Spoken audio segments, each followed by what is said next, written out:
We are only a few weeks into the summer transfer window for MLS, and already we've had some massive deals come through. Some big names coming in, some big young players coming in, and some DPs moving between teams in MLS. It's been absolutely ridiculous, and it seems like there's just an absolute arms race going on in MLS. In order to discuss it and kind of break down what's going on, I brought in Danny T Radio, a man who has his finger on the pulse of all things MLS. Danny, thank you for coming on. Thanks for having me again, man. I had fun the first time, and I'm glad to be back. Absolutely, man. I'm excited to jump in. It feels like, we kind of talked about this before. There's been some big transfer windows in MLS history. I don't think anything's ever going to touch the Beckham transfer unless like a Ronaldo or a Messi comes through the league or something like that. But right now, it seems like every team just about is in for a transfer right now. We've got some huge names coming through the league, and it just seems like an arms race across MLS right now. Yeah, it does. And I'm also excited because, it's not just a bunch of old guys like it was in the past. We got a nice mix of old, young, and you said it before in the intro how, teams are now transferring DPs to one another. So that's really interesting. And I can't wait to watch it. I don't know, and I did mention this to you, I don't know the numbers of, how much money is being transferred back and forth. So I don't know what is the biggest window of all time, but this is up there. This is definitely up there with this being the biggest. Yeah, and it's interesting because of the timing, because, the Apple TV deal was announced, and now it seems like teams that haven't spent money in the past are out there spending money. I don't know if that has something to do with it, or if teams are feeling like a little bit more okay with spending money right now because of that deal or what. I don't want to speculate. Let's just jump in right to, I think, the big headline, and that is LAFC and what they've done, starting with the Gareth Bale transfer, the Giorgio Chiellini transfer. They already have Carlos Vela. They already have Rodriguez. Now they're talking about maybe shipping out Christian Aranjo. What's going on over at LAFC right now? Yeah, talk about, the rich getting richer right here. Just such a huge move for LAFC bringing in Bale. I know there's some people saying that he's a little over the hill and that he's not ready for this. There's a quote that he made that I'm really, I really like. He said that, he wants to be here for a long time, talking about Euros or the next Euros. So this isn't just going to be a, one-time deal for him. He is planning on staying here for the long term. So that's exciting to hear. But yeah, I'm really interested in what happens to Arango, because he's been killing it since he arrived in MLS. He has something like, I think, like 17 goals in 34 or 35 games. Yeah, he started off a little bit slower this year, not quite on the pace that he was on last year, but that's because he started off the season on the bench. But every time that he gets an opportunity, he seems to shine. So, it's a tough situation for him. If he does get, transferred out, I bet they can get a lot of money for him. Or maybe if they can convince him to stay on, but that's tough to do. You're killing it, and now you're going to expect to take more of a backseat role on the bench. That's going to be tough to convince him to do that. It is an embarrassment of riches over there, but I think that really speaks to this discussion that's going on in LA right now, where Galaxy fans are sitting there looking at the new startup team. The Galaxy, of course, has been the dominant team in MLS for the history of MLS. They've been the super team. They've been the team that created the Beckham rule, that's going out and found all these big-time DPs.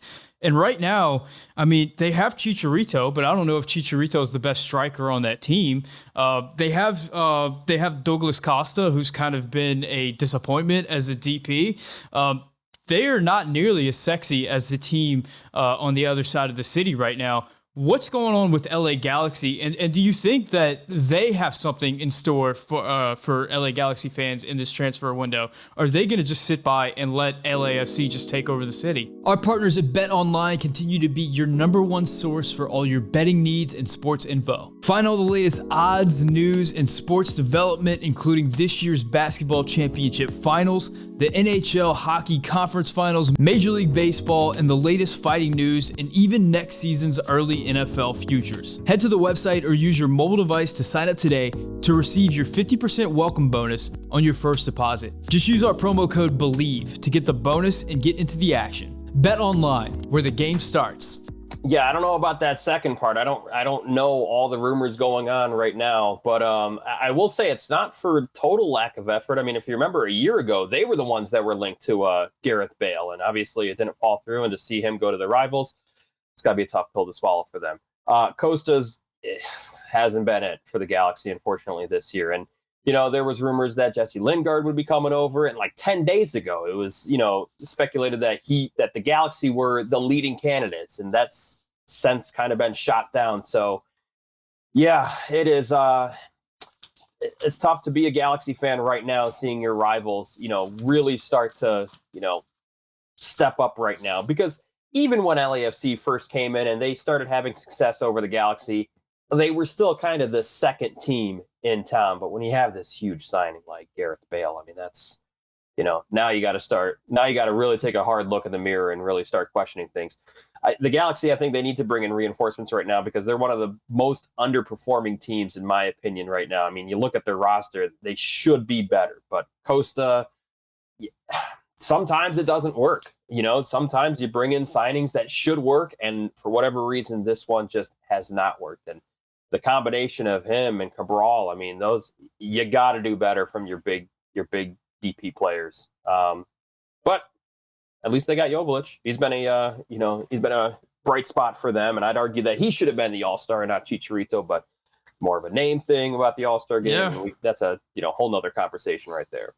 Yeah, and a lot of people are discussing right now whether Joveljic should start over Chicharito, if the LA Galaxy should move on from Chicharito, go after somebody else. I mean, I don't know that there's too many bigger stars in this part of the world than Chicharito, but you can't argue with the way Joveljic has been performing over the last couple of weeks.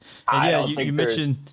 I don't think there's any way, you'd be able to get away with benching Chicharito. I mean, just with the numbers that he brings in with, fans coming in to see him specifically, not just the Galaxy, but they want to see Chicharito. So, I think if you're Greg Vanney, you figure out a way to play them both. And, we'll see if that actually gets done. It's a tough spot, man. He is one of the biggest names in the league, and that's for sure. Now let's move on to another team who has at times been a super team. They put together an incredible roster. They were one of the dominant teams in MLS, and then players got older, players moved on, things like that. I'm talking about Toronto FC, and it seems like they've really reloaded, and they're really gunning to once again assume that throne for top of MLS. They went out and they signed Lorenzo Insigne for an obscene amount of money, but they weren't done. They also went out and got Bernardeschi, the guy over from Juventus. They moved on from Pozuelo. They shipped him out to Inter Milan. They moved on from Salcedo, and they brought in Mark Anthony Kaye. What are your thoughts on what Toronto is doing right now up in Canada to kind of fortify themselves with all these Italians they're bringing in? Yeah, a lot of people ask, like, how does Toronto have this much money? Well, it should be noted that they work with, I think it's called Maple Leaf Sports. That's the company that also owns the Raptors and the Blue Jays. So they got a lot of money up in Toronto. They're able to afford these players. I'm not sure about this. I mean, listen, I know that they're going to improve the offense, but this is a team that's also given up 38 goals in 19 games. And Insigne's an attacker. Bernardeschi's an attacker. Mark Anthony Kaye, he's in the mid. Like, they haven't done much to solidify the back. And Toronto's a team that I've watched really closely, twice recently, because they played the Chicago Fire, and this team is awful. I mean, like, Chicago outshot them the first time in Toronto was something ridiculous, like 30-5 on the road. And of course, Toronto won because of the magic of Pozuelo, but now Pozuelo's gone. So I think Toronto needs a lot more help than just these, stars coming in. I mean, there's no doubt that they're going to bring, excitement to this city. And I can imagine that, they're going to start to score more goals. They're not going to have to rely on so many young guys, but I still have major question marks for Toronto, and no one's really completely out of the playoff picture, but putting them as like favorites in the East, I'm not willing to go that far. I mean, I was fumbling around trying to find where they were in the Eastern Conference standings. I mean, they are at the very bottom. They're one place ahead of DC United. I mean, a negative 12 goal differential, just pitiful so far for a team that really has spent the money. The little I've watched them, I mean, It's hard great. to say because he's a player that I used to love, but Michael Bradley, I think his best days are long behind him, and he's just so damn slow in that midfield. Maybe Yeah, but Kay can bring in some stability. is Dad really going to bench him? I mean, come on, that's a tough spot to be in for Bob Bradley as well. That's a weird thing because, beginning of his career, he was accused of nepotism. Now, the end of the career, getting accused of nepotism, kind of a bookend right there for Michael Bradley. Let's talk about a club that's at the top of the Eastern Conference table and is not going the super club route at all. They're actually going sort of more of a small ball route, and that's the Philly Union. Philly brings in Julian Carranza from Inter Milan on $500,000 of allocation money. They have high expectations for him. They look at him like a future Tati Castellanos, which is maybe the best player in MLS over the past 3 seasons. They also have to try to figure out how they're going to get all these players that they're producing on the field for them. Because they just had Jack DeVries sign with Venezia, or was it Venezia? Whoever, without ever really playing for them. They've got Paxton Aronson, Jack McGlynn, Quinn Sullivan, Brandon Craig, all these players who were on the U20 team who starred in that tournament. How do you incorporate these players into the roster? What are you seeing from Philly Union right now? It's just that next man up mentality, and they're so good at that. They're kind of like the epitome right now of selling league. They sold Aronson, and it's like they got another Aronson up the pipeline. It's crazy. As far as like Carranza is concerned, I know Inter Miami was the first ones to buy him. They bought him for $6 million, and obviously that didn't work out. So, great business from Philly to get him for only $500,000. There's some players that they just don't work in certain situations. We're seeing it right now in Chicago with Shabilko. He was the leading goal scorer for Philadelphia for the last 3 seasons, and he just has not figured it out in Chicago. That doesn't mean he's a bad player. That doesn't mean he's not worth what he's worth. But yeah, some players just aren't worth it. But I do question if Julian Carranza was really worth $6 million. I know, where he came from before Miami, but still great business by Philly. And that's just something that they've done, a lot of, just making great business decisions. And as far as these young guys, I just have like zero doubt that eventually they'll come in, and the Philadelphia Union way, they'll figure it out. They haven't been able to win an MLS Cup, but they did win a Supporter Shield a couple years ago. And that just, I think a lot of it, a lot of credit goes to Jim Curtin and his system. And they're just always a really, really tough out. Even when they had like a rough patch this season when they weren't able to get wins, they were still drawing everyone. They had the crazy streak of like 7 draws in 8 games or something. But it just goes to show they're a hard team to break down. And I assume it's going to continue. It's kind of like Seattle. You just always assume greatness with this team. And, Philly, it's been a road to get here. They haven't always been this way, but they just are really, they've really figured it out. And one thing that they've started doing, and I'm kind of going off on a tangent now, but, every time the super draft comes, they basically just get rid of all their super draft picks. They don't need them. They got their academy. So they trade those for money. And then they, use it to bring in a player, and sometimes it works out. Even when it doesn't work out, they got someone on the bench that is probably going to work out for them. Is Jim Curtin the best coach in the league right now? I don't know if you could take that title away from Schmetzer just because of how much Schmetzer has accomplished, but he's up there, and I know there was some people calling for his head after, this was obviously a couple years ago, but, Philly has a history of just not having much success in the playoffs, and thank God they didn't get rid of him, because Jim Curtin has he's been fantastic for Philly. I was kind of putting together a list of some of the young coaches in MLS right now, and young for a coach is like early 40s. And I was talking about Steve Cherundolo and Josh Wolf. I'm kind of blanking on names right now. I didn't even think about Jim Curtin. I just assumed Jim Curtin was a lot older, but he's in his early 40s. He's one of the younger coaches in MLS, and the amount of success that he's having in Philly, where they have this model where it's not like Toronto or LAFC or the Galaxy, where they're going to go out and spend a bunch of money. It's built from within, and it's spend their money wisely, find these players that nobody's looking at, and they're putting together a juggernaut right now. It's really impressive. Yeah, I don't know if... go ahead. Oh, let's take a look at another small market team. That is the Columbus Crew. The Columbus Crew went out and they got Cucho Hernandez, a player who was a championship level striker who was kind of just, people had a lot of high expectations for him, but for whatever reason was never able to find his footing. Gets a move out to Columbus and has hit the ground running. Absolutely, I believe he scored in his first 2 appearances, and one of those goals was an absolute golazo. What are you seeing from Columbus right now? Exciting times to be a Crew fan. I do a live stream every Thursday, and the guy I'm with, Anthony LaRosa, check out his channel if you haven't yet.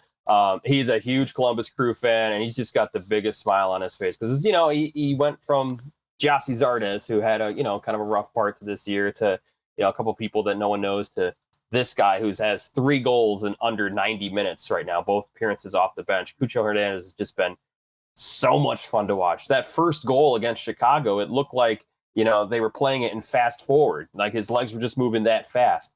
I think this is just the nice progression of MLS. We've seen them, go after, of course, the old guys. That's how they got the retirement league, title. But then we've seen them go after young guys trying to get a name for themselves and use MLS as a springboard into bigger leagues in Europe.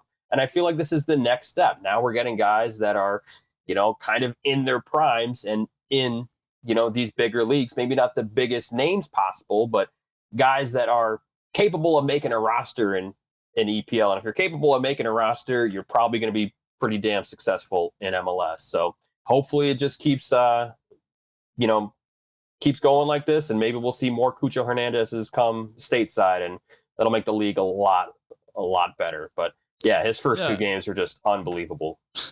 Yeah, and it's probably not going to keep going like that. I mean, nobody can keep up that rate outside of prime era Messi and Ronaldo. However, you bring up an interesting point about kind of the different directions that we've seen MLS go in the last few years. Whereas the first era of the DPs was like go after the biggest names possible, and we saw a lot of big name players come in just at the very tail end of their career, like Gerrard or Lampard or Andrea Pirlo, Drogba, where they had the names, but they weren't really able to, do a whole lot on the field. It was kind of just the very last minutes that they had. And now we're seeing kind of this era where they're going after these 22, 23-year-old players, and we've got guys across the league like Druisi in Austin, or Castellanos in New York, or Gill in New England, and now Cucho Hernandez in Columbus, that are just they don't have the names necessarily whenever they came into the league, but if you're watching them with their teams, I mean, these are fun players to watch, and they just bring so much to the league.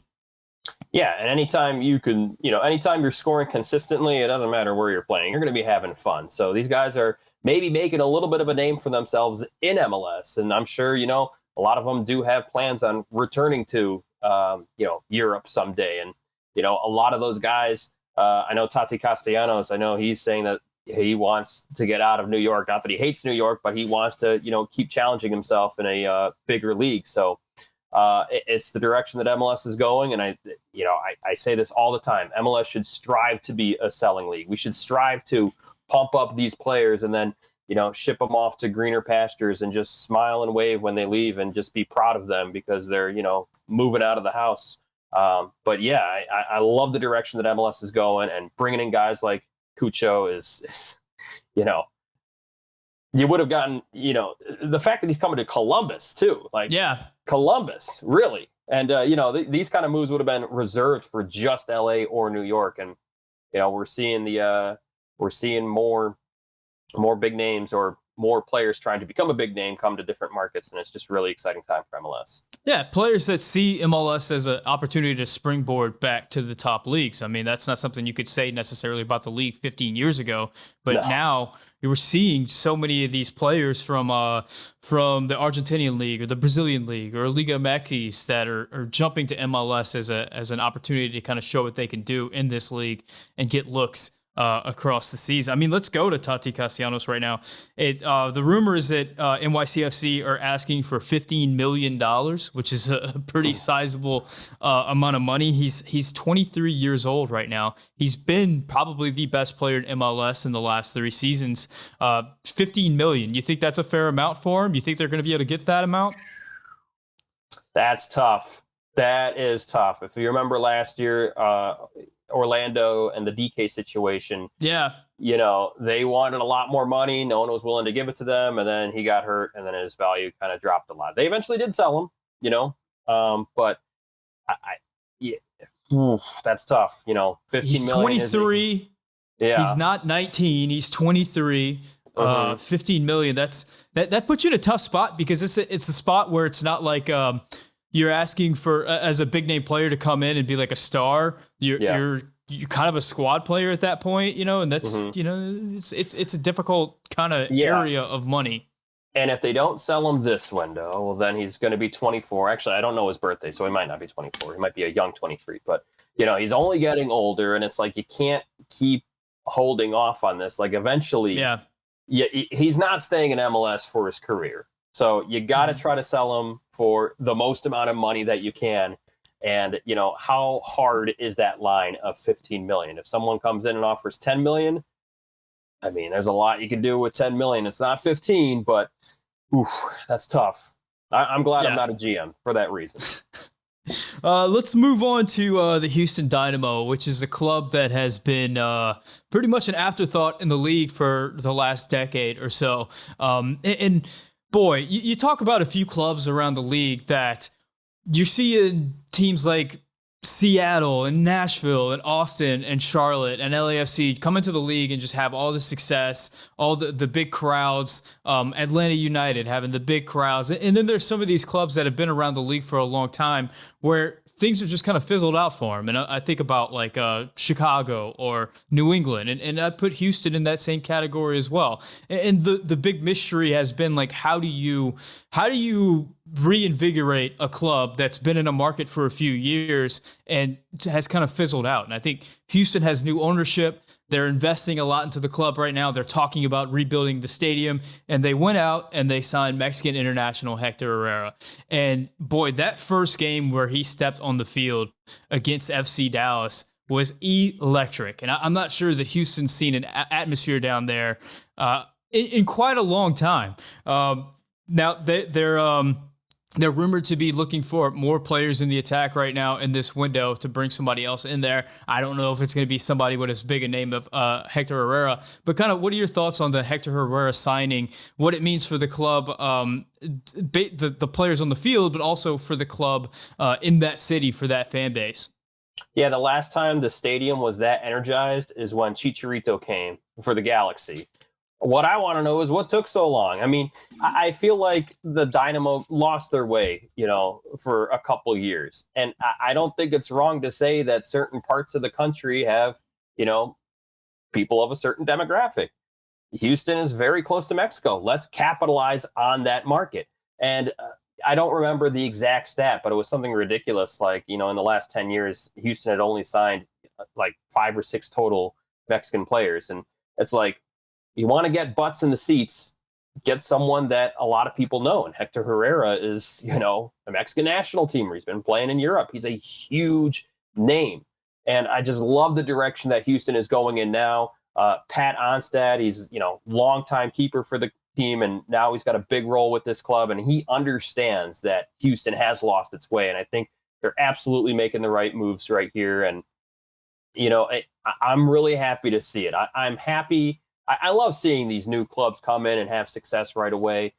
But, some of the most growth that this league can have is kind of fixing some of the old markets. And seeing Houston, that atmosphere against Dallas was amazing. And we could have more of that. And they should strive to have more of that. Signing Hector Herrera is the first step. As far as them being like a consistent playoff performer, not yet. They still need a little bit of help. And, if they do get into the playoffs, if they do become, one of the top teams in the West for years to come, then it's going to be a lot easier to, maintain interest in that market. But yeah, the first step, Hector Herrera, let's keep it rolling. Let's keep signing some more big names, more big Mexican names. Yeah, nobody is going to sit here and say that Houston doesn't have soccer fans. I mean, it probably has more soccer fans than most cities in America. I mean, it's one of the biggest cities in the country. And just seeing him step off the airplane and seeing fans already in the airport, and just seeing just everything they're posting on social media with him already. It's really exciting that Texas now has Austin, which is just breathing a lot of life into these rivalries. Dallas seems like it's kind of bouncing back after a few years where they were producing a lot of players that were ending up in the national team and getting transfers, but not so much quality on the field. It seems like Nico Estevez has kind of turned that around a little bit, and they're competing a little bit more. If you could get Houston kind of in that mix and get those rivalries down there in Texas going, I mean, that's really fun for the league. I'll ask you this. We'll move to Chicago right now. I know you just released a video just kind of on the pain of being a Chicago Fire fan over the last decade or 12 years, I guess, to be more specific.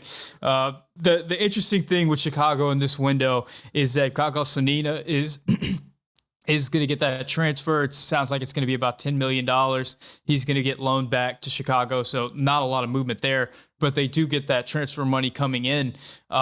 Chicago is one of those markets where they've been in the league since the very beginning, but you don't get that energy that you get from an Atlanta or a Seattle or an LAFC or one of these teams that is just selling out every game. What do they have to do in that market to turn things around? Yeah, Chicago is similar to Houston in that they are soccer cities, but they're not necessarily MLS cities. And, to oversimplify things, I've been to Atlanta and I've been to Charlotte and I've been to a lot of these other markets where, you walk in and you see Atlanta United flags, you see Atlanta United billboards, you see Atlanta United stickers, people talking about them at CVS, and you just don't really see that in Chicago. And so I do think, the marketing's got to be a little bit better. But, I'm not a marketing expert. That is grossly oversimplifying it. I understand that. But, they have been bad for a long time, and it's hard to support a bad team. And they've been bad for pretty much 12 years. So when you're that bad for that long, people are going to tune out and move over to the new sexy team. So, first things first, if you become consistently good, that's a start. And I know you look at the table right now, Chicago not looking so hot, but I'm not all doom and gloom on this current Fire squad. I think they've got a lot of really interesting pieces. John Duran has been, he scored twice against Toronto this past week, and he was fantastic. And it's like, okay, now we got something going up top, and a lot of really young guys. I love Ezra Hendrickson. I think he says all the right things. He criticizes the team when they need to be criticized. I think Chicago, I think there's a chance. I have felt optimistic about this team before in the past, and it has burned me. But I think there's a chance that this team can, really start to see improvement over the next couple of years. So consistent growth. It does seem like Chicago's kind of been stuck in MLS 1.0 while everyone's moving on to MLS 3.0, 4.0. So consistent growth, being consistently good on the field, or at least, good more than once every 6 or 7 years, and doing more to connect with the community. And just signing Shaqiri isn't going to be good enough. I mean, you got to be able to, I'm not giving a good answer here, and I apologize, but you got to be able to connect with people. You got to be able to see that people in Chicago love this team. And the big mistake that they made, obviously, was that rebrand debacle a couple years ago when they did that without talking with any of the fans. And it's like, that's the one thing that Chicago fans had. We had, okay, at least our branding is good. At least we got that. We might suck on the field, but at least we look good. And then you go ahead and change it all. It doesn't even feel like the Fire. And we're slowly working our way back. We're still wearing blue jerseys, which is like, why? But once we get back to red and white, and hopefully we start to improve things on the field, then maybe we'll start to see them, turn it around. What's the recipe? What's the recipe for a successful MLS franchise? Like, if you could just play God for a second and you could put the stadium anywhere you want, or change the name to anything you want, or have DPs or academy systems? Like, what do you think is the recipe to having a successful franchise in MLS right now? I ask that because you talk about the team being good. We're seeing teams play well, but still not get the love from the fans. While we're seeing other teams be not so good, but still getting that love and passion. I mean, Atlanta's having a terrible season right now, but they're still filling up that stadium, and fans definitely care. You could see that on social media. People care about this franchise. You saw that in Joseph Martinez in Passion Speech. And there's clubs like New England or New York City FC that have been very good, but haven't necessarily seen the fans in the stands. What is the recipe in your opinion? That's a great question, man. And definition of success, I think it's going to vary, because like, are we going to call FC Dallas like a not successful team when they've had one of the best academies for so long and they just keep pumping out talent? Those players are being sold. That team is making a lot of money. They're still not getting all the fans in the world to support this team. But are we going to call them an unsuccessful team? As far as if we go back to Chicago, there was a lot of things wrong with Chicago. First of all, the stadium situation in Bridgeview was not great. I mean, it was way out from downtown. It was hard to get to. If there was a game on Wednesday night, no one from downtown Chicago was making it. So, I think it's good that they moved to downtown, but playing at Soldier Field, a big giant football stadium, not so good. If there's any way that they could figure out to build a stadium in downtown Chicago, that is going to be a really, really tough task. But I think the first step to move out of SeatGeek Stadium is what it was named last. I think that was the good first step. But yeah, there's a bunch of things. I mean, you need a good academy, you need a good support system. And the thing is, like with Chicago, all these other MLS teams had MLS2 teams in USL, and we're finally seeing a Chicago Fire 2, but that's because MLS Next Pro is now a thing. So I guess thank God for that existing now, that Chicago is not the only team without an MLS2 team. And it's about hitting on DPs. Chicago hasn't done that. I mean, they have a horrible batting average when it comes to DPs. And everything else that I said, right marketing, success on the field, just not being horrible for a decade will help. And so it's interesting. I'm sorry, I didn't mean to cut you off. Well, go ahead. I didn't have much else to say. I think just, do you want to build it from the academy, or do you want to look more for success, like on the field? And if you look for success on the field, maybe it's more about, bringing in transfers, or do you want to build it within and go with the academy, which might be the slow and steady approach, but we've seen Philly and Dallas, and they're starting to have a lot of success now. So different definitions for what success is. We've seen a lot of different successful recipes in the league, and we've seen those same recipes not work out in other areas. One franchise that came in that was probably the sexiest franchise to come in, that is still struggling to find its footing, is Inter Miami. They came in with David Beckham. They got the stadium. Everybody thought that all the big time players want to go to Miami because it's just such a great location, and so many of the top European players are already vacationing in Miami anyway.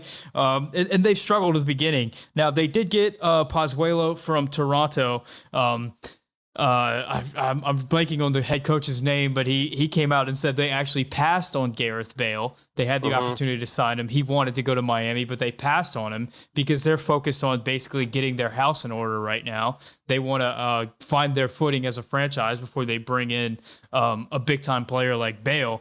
What are your thoughts on what's going on down in Inter Miami right now? Yeah, it is tough. And I think Miami right now is bottom of attendance right now. And that's the thing about Miami sports in general. I mean, you can look at the Miami Heat, you can look at, Miami Marlins. They're always struggling for attendance because there's a lot to do in Miami. It's a beautiful city, 24/7, 365. And maybe you don't want to, maybe you don't want to go to a soccer game. I don't know.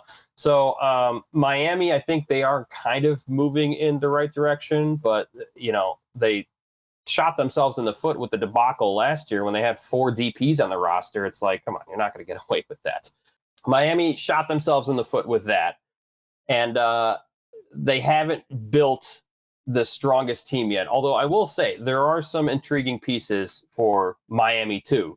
David Beckham's son, for example, Romeo Beckham. I feel bad for him because if he does get promoted to the first team, everyone's going to say, "Oh, it's just because of he's David Beckham's son." No reason. He's actually leading MLS Next Pro in assists, and he had a great free kick goal for them too. So they got a little bit of talent coming up the pipeline. I think they just, went about it the wrong way in the first season, whereas you look at, Nashville, because everyone thought Nashville was going to be the team to struggle and Miami was going to be the team to really succeed out of the gate. And that's just not the case. And I think part of that was just missing on DPs early, missing on the coach early, and just missing on the supporting cast. So Miami, take that first year, you can kind of throw it away. This is kind of like their second year in existence. I know it's technically their third year, but that first year was such a mess. Throw it away. And by the way, they're still not, spectacular in DPs. Gonzalo Higuain is, not been worth the money. So if they could find someone that actually is worth the money, I think they are starting to build a supporting cast, and hopefully they'll be able to figure it out soon. Yeah, I'm very confident that Inter Miami is going to be a massive team in MLS in the coming decade. I mean, they just have everything going for it right now. It's just going to be a matter of time before they kind of figure it out. I wonder if there needs to be a coaching change over there. It sounds like, the coach is very good friends with David Beckham, and maybe you mentioned it. That's going to be tough to do. I mean, it's hard to fire your friend. Yeah. But at some point it might have to happen. Now, you mentioned Nashville coming in and having putting together a good team. Inter Miami coming in, not so much putting together a good team.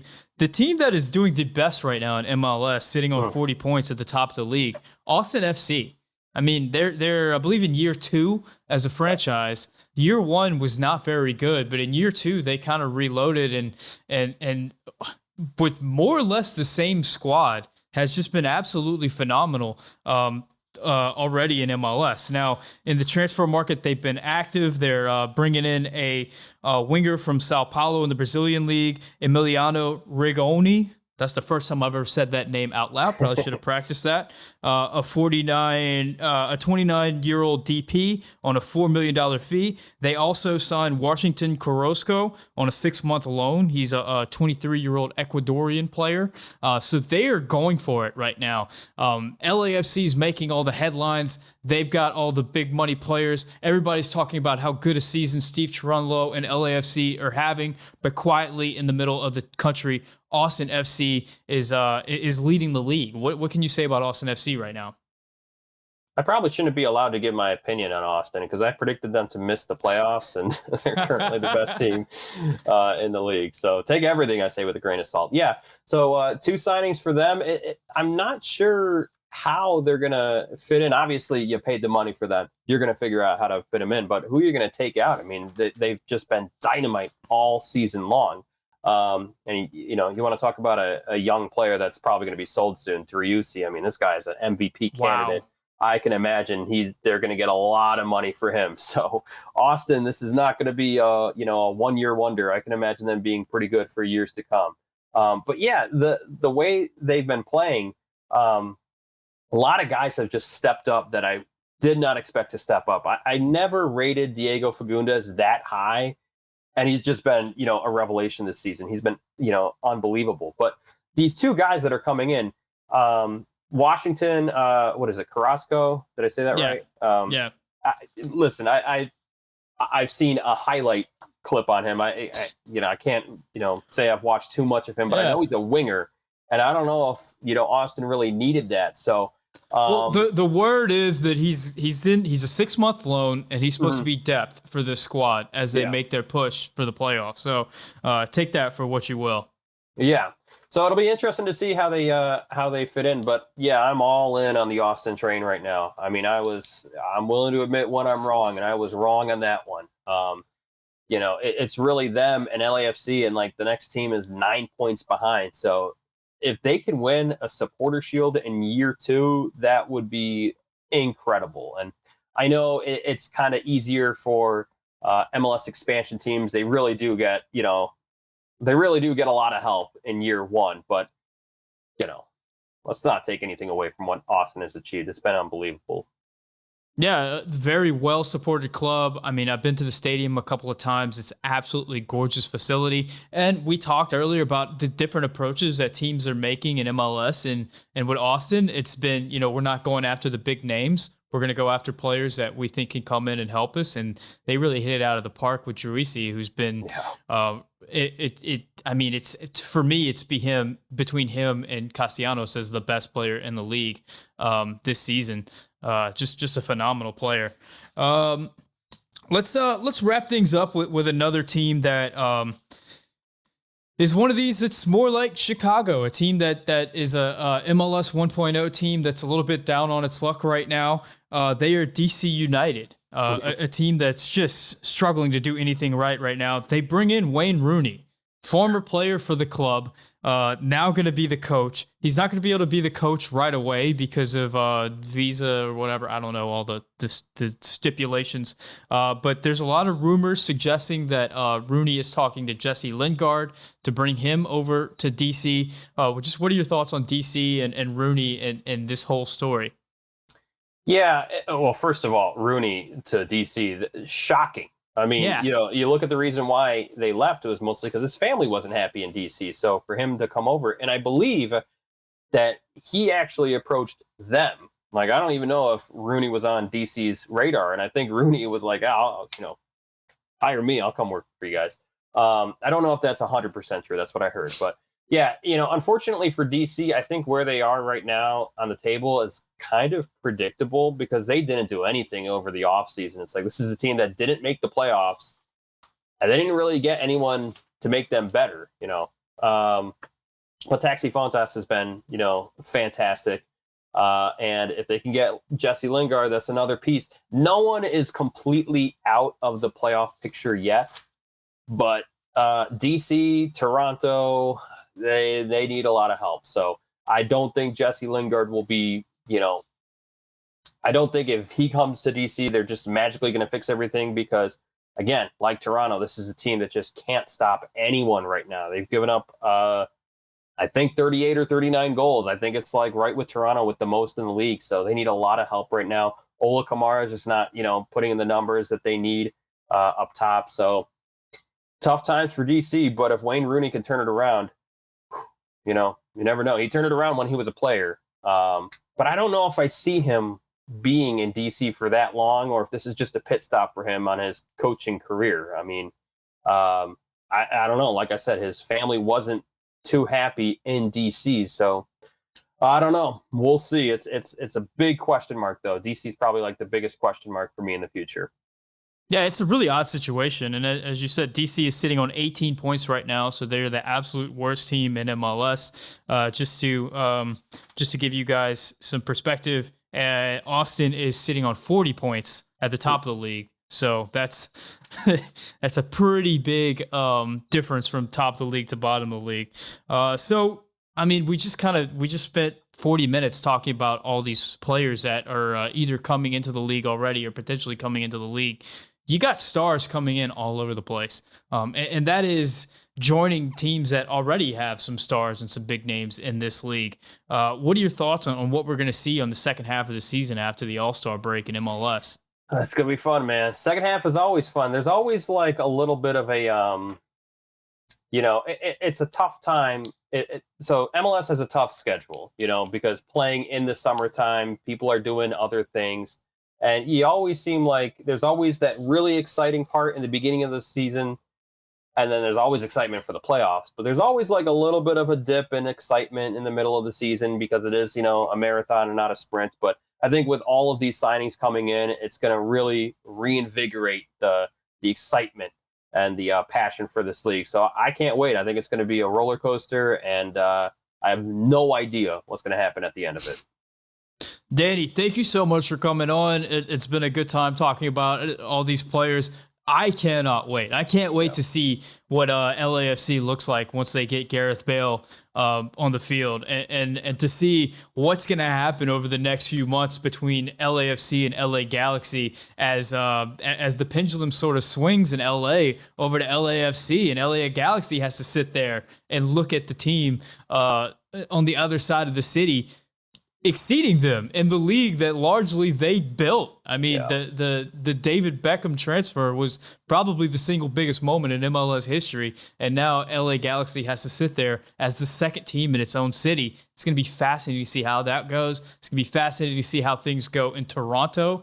Will Toronto, a team that's at the bottom of the league, be able to shoot back up with this Italian invasion that they've got going on? What's going to go on in Houston? Are they going to be able to keep the momentum going? Are they going to be able to bring in some players to join Hector Herrera down there? Are the fans going to stick around? What's going to happen? That's going to be a fascinating thing to watch. Is Austin going to be able to maintain this? Is Atlanta going to be able to turn it around? There's just all these exciting things, questions going on all over the league.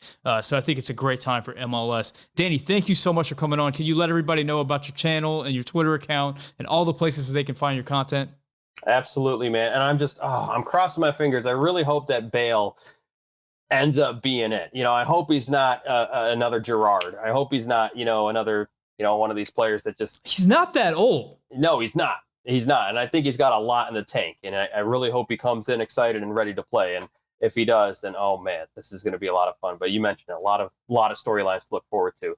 My channel, Danny T Radio, having a lot of fun with it. The last video I posted was a little painful to make. It was a big 50-minute long video about how the fire of, I call it the dozen years of hell. It's been about all the fire struggles over the last 12 years. Also on Twitter, have a lot of fun there at Danny T Radio. Still haven't figured out TikTok, still haven't figured out Instagram. So YouTube and Twitter is where I'm at. Danny, thank you so much for coming on behalf of Danny. My name is Sam, and this is the Yank Report brought to you by Bet Online.